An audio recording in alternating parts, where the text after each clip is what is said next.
Salam hörmətli izləyicilər. Bu günlərim biz Kürdəmir rayonunun Şilyan kəndində Məmmədova Şamamənin çağırış əsasında gəlmişik. Bu ev Məmmədov Rümxan oğluna məxsusdur və aprel-may aylarında yağan yağışlar burada balaca çatılar əmələ gəlmişdi. Hal-hazırda indi evin uçmaq təhlükəsi var.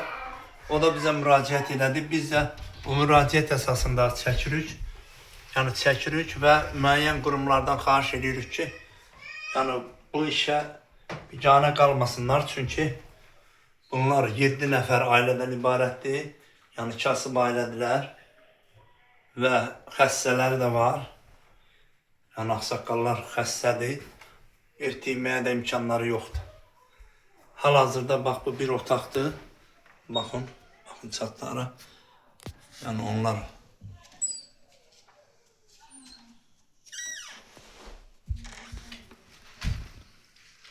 və bu otaqdan çıxırıq. Yəni bu evi sonradan şey edib, bu da bax yatıb baxın. Bax yatıb bu şey hazırdır. Bu da evlər yaman gündədir bax. Ev yatıb, uçur bax. Aprel-may aylarında baxın. Aprel-may aylarında ya.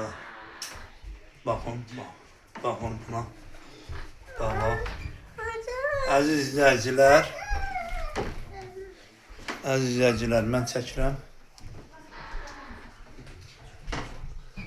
Yəni bunlar hamısı.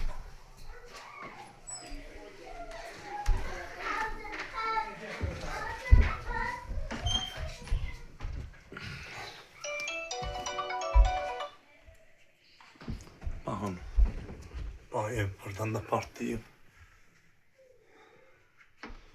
buradan da partlayıp, yani qəzalı vəziyyətdədir.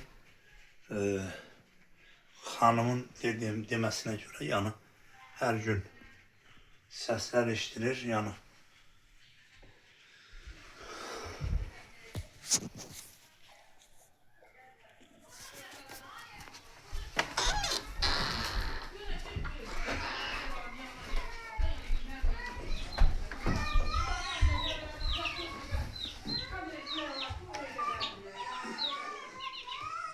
Yan evlər bərbad vəziyyətdədir.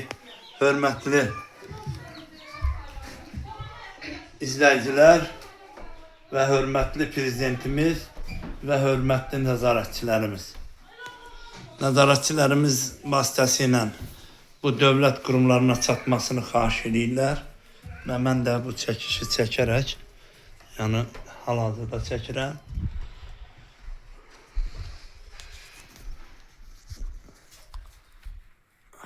İnanıram ki, müəyyən qurumlar bu kasıb ailəyə köməklik göstərəcəklər. Hörmətlə Kənan Zülfüqarov, Kürdəmir Regional Təşkilatının sədri.